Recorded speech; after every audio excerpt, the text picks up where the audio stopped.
نستعينه ونستغفره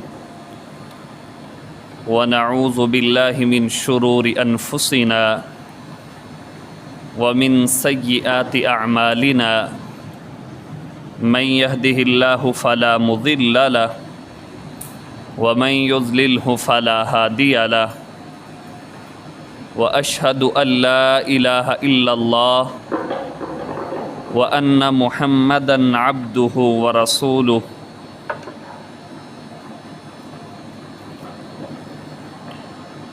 أما بعد فإن خير الحديث كتاب الله وخير الهدي هدي محمد صلى الله عليه وسلم وشر الأمور محدثاتها وكل محدثة بدعة وكل بدعة ضلالة وكل ضلالة في النار. قال الله تبارك وتعالى في القرآن المجيد والفرقان الحميد: يا أيها الذين آمنوا اتقوا الله حق تقاته ولا تموتن إلا وأنتم مسلمون. يا أيها الناس اتقوا ربكم الذي خلقكم من نفس واحدة وخلق منها زوجها وبث منهما رجالا كثيرا ونساء واتقوا الله الذي تساءلون به والأرحام إن الله كان عليكم رقيبا. يا أيها الذين آمنوا اتقوا الله وقولوا قولا سديدا يصلح لكم أعمالكم ويغفر لكم ذنوبكم ومن يطع الله ورسوله فقد فاز فوزا عظيما. اللهم صل على محمد وعلى آل محمد كما صليت على إبراهيم وعلى آل إبراهيم إنك حميد مجيد. اللهم بارك على محمد وعلى آل محمد كما باركت على إبراهيم وعلى آل إبراهيم إنك حميد مجيد. اللهم إني أسألك الإخلاص في القول والعمل وأعوذ بك من الرياء والسمعة وحب الشهرة والظهور. ہر قسم کی حمد و ثنا اللہ جل جلالہ کی شان اقدس کے لیے خاص. وہ رب کریم جو تمام کائنات کا اکیلا خالق، مالک، رازق، داتا و گنج بخش ہے.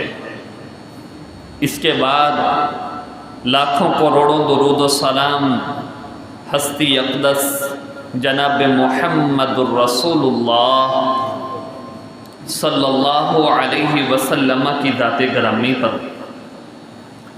معزز سامعین کرام، یہ ایک مسلمہ حقیقت ہے کہ اس وقت امت مسلمہ دل سوز، پرآشوق، صبر آزما اور شکستہ دل سے دوچار ہے.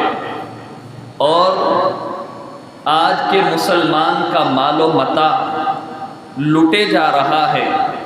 ہمارے کارواں پہ رہزن کا بسیرا ہو گیا ہے. ہم ایک امت کے طور پر دنیا میں گھسی پٹی امت بن چکے ہیں. ہمیں لوگ تسلیم کرنے کو تیار نہیں ہیں. حالانکہ اگر ہمارا ماضی دیکھا جائے، جب اللہ کے پیغمبر آئے تو دنیا میں لوگ اپنے بھائی کے مخالفت میں اس قدر آگے بڑھ چکے تھے کہ قتل کرنا ثواب سمجھتے تھے. جب یہ دین آیا تو لوگ زنا اور بدکاری کے اندر سب حدوں کو کراس کر چکے تھے. لیکن اللہ کے پیغمبر جب دین اسلام کو لے کر کے آئے، اللہ اور اس کی تعلیمات کو اجاگر کیا گیا تو یہی مسلمانوں کے سربراہ اور امیر بیٹھے مدینہ میں ہوتے تھے اور عیسائیوں کا بڑے بڑے قلعوں کے اندر ان کے نام سے لوگ کانپ جایا کرتے تھے۔ یہی مسلمان تھے کہ جنہوں نے کبھی پانیوں کے اندر، وادیوں کے اندر، سمندروں کے اندر اپنے گھوڑوں کو اتارا اور اپنے ایمان کی طاقت کے ذریعے اپنے سے کئی گنا بڑے لشکر کو پاش پاش کر کے رکھ دیا۔ آج یہی امت مسلمان ہے کہ ہم لوگ ایک مذمتی بیان دینے کے لیے ڈرتے ہیں۔ آج یہی ایٹمی طاقت اور ایٹمی مسلمان ہیں کہ جو کھل کر کے اپنے بھائی کے دفاع میں ایک بات نہیں کر سکتے۔ وجہ کیا ہے؟ اس کا سبب کیا ہے؟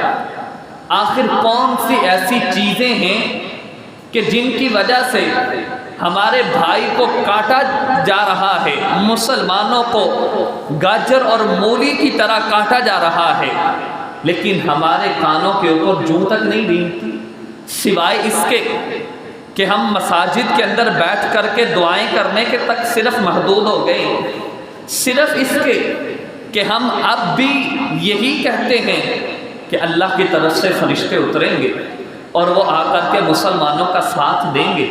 ہم اللہ کے لیے دعائیں کرنے کے لیے بیٹھے ہوئے ہیں۔ کیا آپ نہیں جانتے جب اسرائیل کو اسرائیل بنایا گیا، عربوں کے درمیان میں رکھا گیا، تب اللہ کی نصرت اور مدد نہیں آئی؟ جب وہ 74% فلسطین کے اوپر قابض ہو گئے تب بھی اللہ کی مدد نہیں آئی؟ جب اللہ کے قرآن کو جلایا گیا، جب آپ صلی اللہ علیہ وسلم کے پتلوں کو نعوذ باللہ بنایا گیا، آپ صلی اللہ علیہ وسلم کی ڈمیز کے اوپر ویڈیوز اور فلمیں بنائی گئی، تب بھی اللہ کی مدد نہیں آئی۔ کیوں؟ کیونکہ اللہ کی مدد تب آتی ہے جب چند لوگ، چند صحابہ لڑنے کی غرض سے مدینے سے نکل کر کے بدر کے مقام تک پہنچتے ہیں۔ جب اللہ کے پیغمبر اور اللہ کے پیغمبر کے صحابہ میدان میں جا کر کے پہلے پانی کے اوپر قبضہ کر لیتے ہیں، اللہ کی مدد تب بھی اترتی ہے جب انسان غزوہ خندق کے موقع کے اوپر ایک مدینے کے محاصرے کے طور پر خندق کھودنا شروع کر دیتے ہیں۔ اللہ کی مدد تب آتی ہے جب انسان کچھ کرنے کے لیے آگے بڑھتا ہے۔ صرف دعاؤں کے ذریعے، صرف اسی بات کے اوپر توکل کر کے بیٹھ جانا، اسباب کو چھوڑ دینا اور مسلمانوں کے اندر وہن کی بیماری کا آ جانا، مسلمانوں کا، انسان کا اپنے بارے میں سوچنا، کسی دوسرے مسلمان کو چھوڑ دینا، پھر اللہ کی مدد نہیں آتی۔ ہم کوئی اللہ تعالیٰ کے رشتہ دار نہیں ہیں، ہم کوئی ایسے نہیں ہے کہ ہمارا اللہ سے تعلق بڑا مضبوط ہے۔ اللہ تعالیٰ ہمیں ان مصائب کے اندر، ان فتنوں کے اندر دوچار نہیں کرے۔ ہمارا اللہ سے کوئی اس طرح کا تعلق نہیں ہے۔ اللہ تعالیٰ نے قرآن مجید میں ہم سے پہلی امتوں کے، ہم سے پہلی قوموں کے تذکرے کیے، بتلایا کہ ان کے اندر فلاں گناہ تھا، اس وجہ سے قوم تباہ ہو گئی، ان کے اندر فلاں قسم کی بدکاری تھی، فلاں فحاشی تھی، اس کی وجہ سے امت برباد ہو گئی ہے۔ اور اللہ تعالیٰ نے سورہ بقرہ کو پڑھیے، پہلے 9 رکوع اللہ تعالیٰ نے سورہ بقرہ کے اندر یہودیوں کا، بنی اسرائیل کا تذکرہ کیا۔ یہ کیسی قوم ہے؟ بنی اسرائیل کی قوم کیسی قوم ہے کہ اللہ تعالیٰ نے فرعون سے نجات دی ہے، ان کے لیے سمندر کے اندر رستے بنا دیے۔ کتنی لاڈلی قوم، سمندر کے اندر رستے بنائے، کھانے کے لیے کچھ نہیں ہے، اللہ نے کہا میں آسمان سے بندوبست کروں۔ ان کے لیے من و سلوہ اترتا ہے، ان کے سر کے اوپر چھت نہیں ہے۔ میدان تیہ کے اندر اللہ کہتے ہیں میں نے بادلوں کو کہا ان کے اوپر سایہ کر کے رکھے۔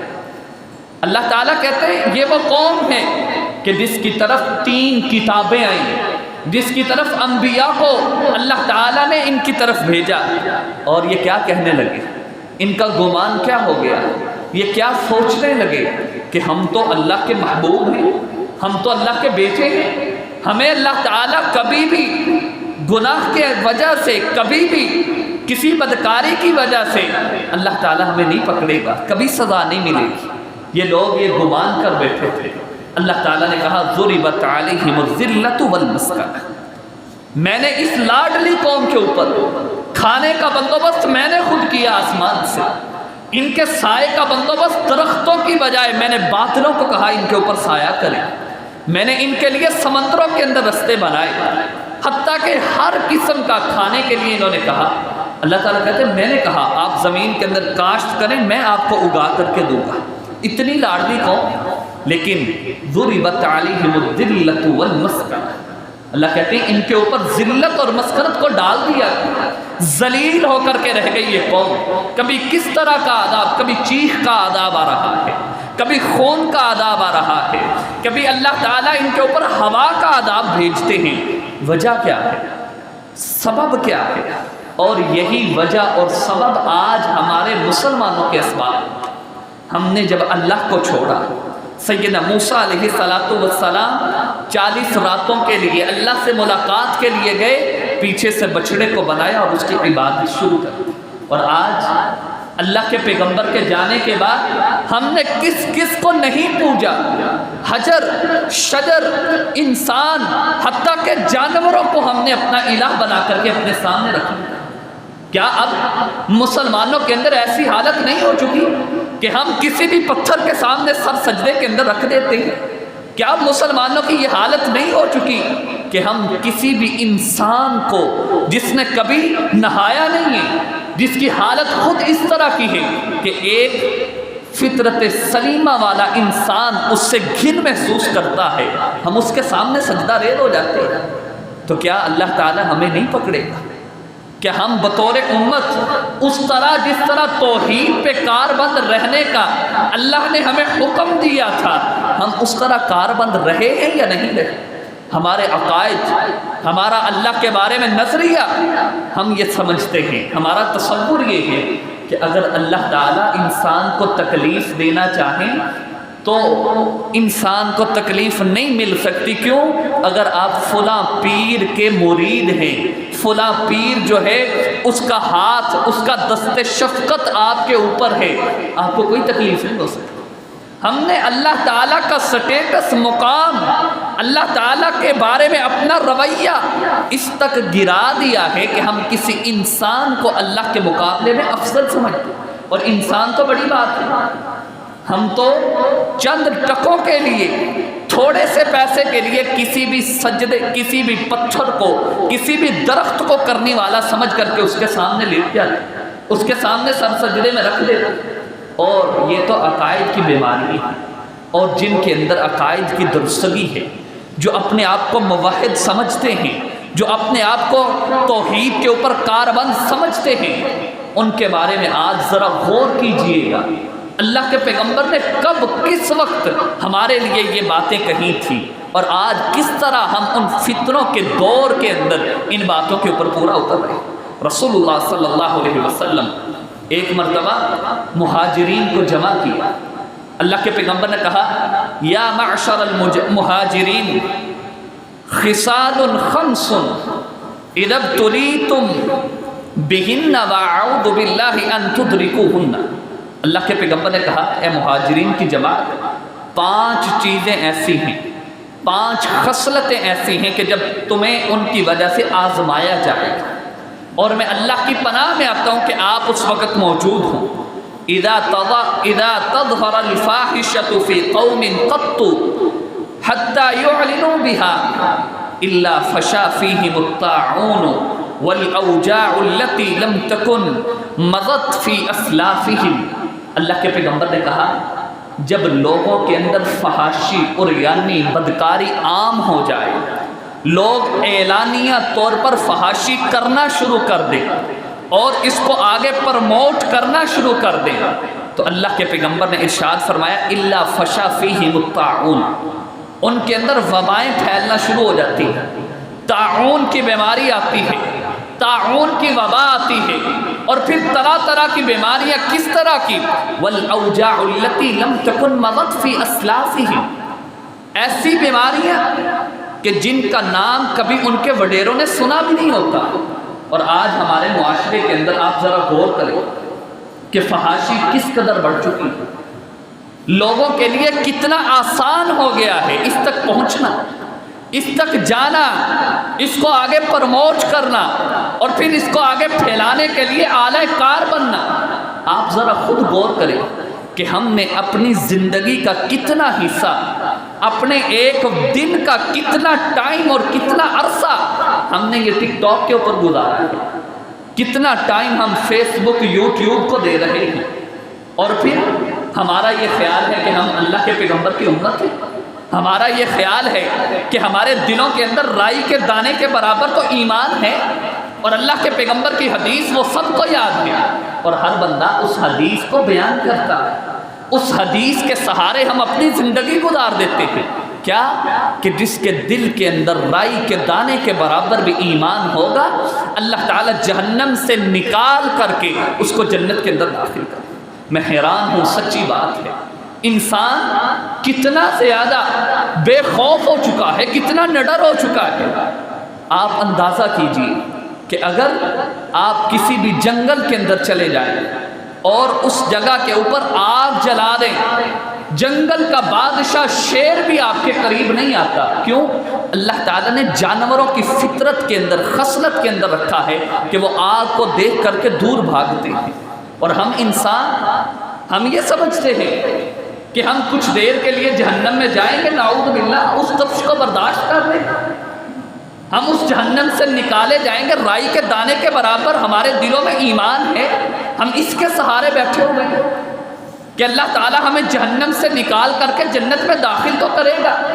نعوذ باللہ من ذالک۔ رسول اللہ صلی اللہ علیہ وسلم نے ارشاد فرمایا، کتنے ایسے گناہ ہیں کہ جن کی وجہ سے انسان کے دل سے ایمان نکل جاتا ہے، بالکل ختم ہو جاتا ہے، انسان رائی کے دانے کے برابر بھی ایمان اپنے دل میں نہیں رکھ پاتا۔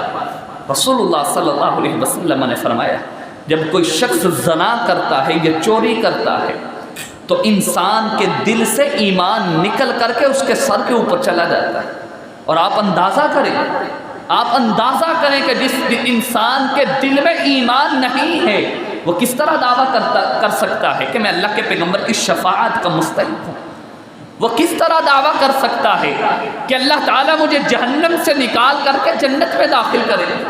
رسول اللہ صلی اللہ علیہ وسلم نے فرمایا، اذا تظہر الفاحشۃ فی قوم قط، جب کسی قوم کے اندر فحاشی عام ہو جائے، جب کسی قوم کے اندر بدکاری عریانی اور زناکاری عام ہو جائے، تو اللہ کے پیغمبر نے فرمایا، الا فشا فیہم الطاعون والاوجاع التي لم تكن مضت فی اسلافہم، اللہ تعالیٰ ان کے اندر اس طرح کی بیماریوں کو پیدا کرتا ہے کہ ان کے وڈیروں نے کبھی اس کا نام بھی نہیں سنا ہوتا۔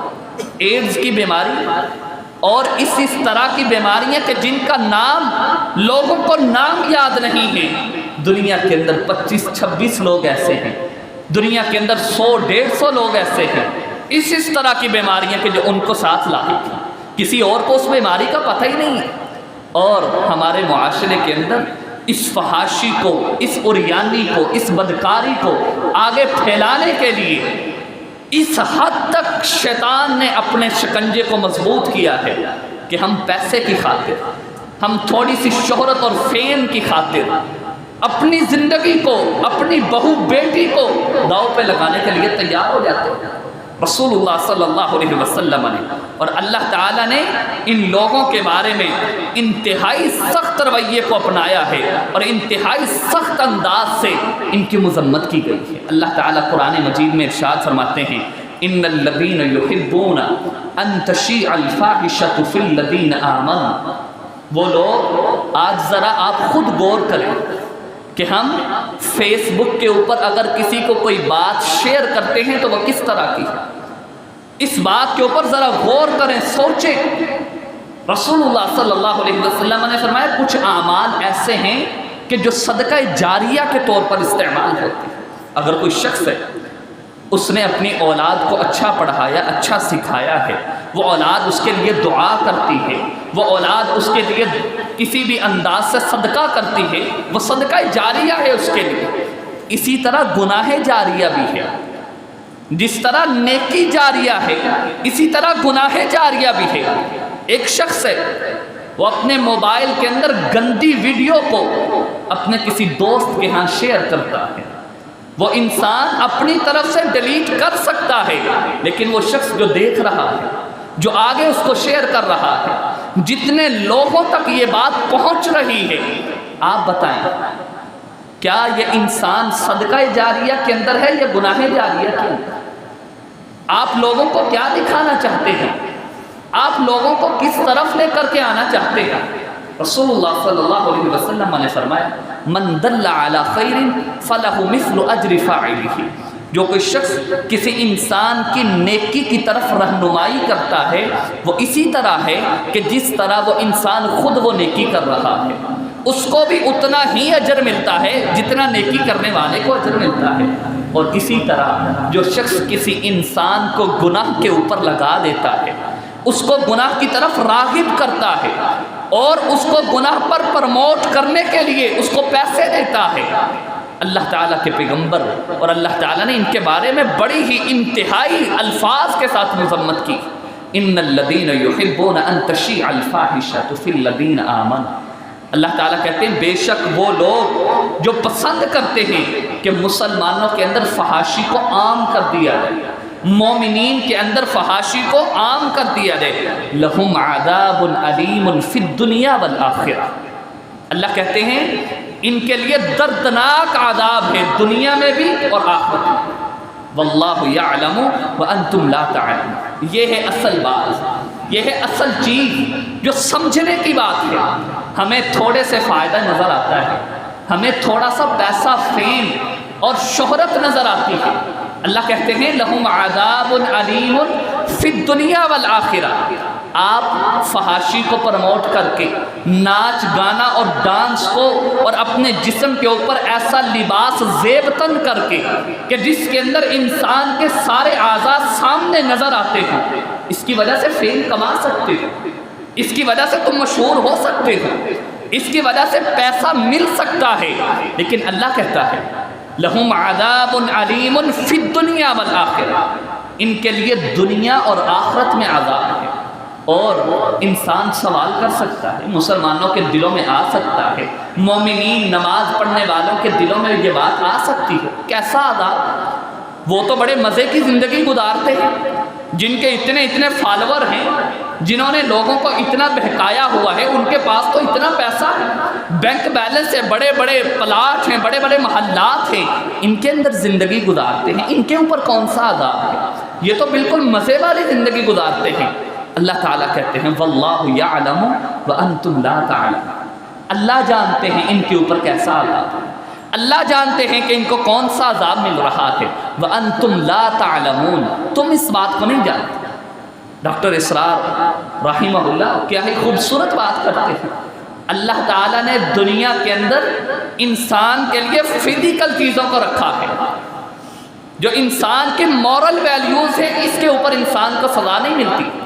اگر کوئی شخص اپنی زبان کے اوپر آگ کا انگارہ رکھے گا تو یہ جلا دے گی، لیکن اگر حرام کا پیسہ رکھے گا تو یہ جلائے گا نہیں، اللہ اس کو اپنے پاس رکھیں گے، اللہ اس کو اپنے پاس ذخیرہ کریں گے، اور کل قیامت کے دن مورل ویلیوز کے اوپر انسان کو سزا دی جائے گی۔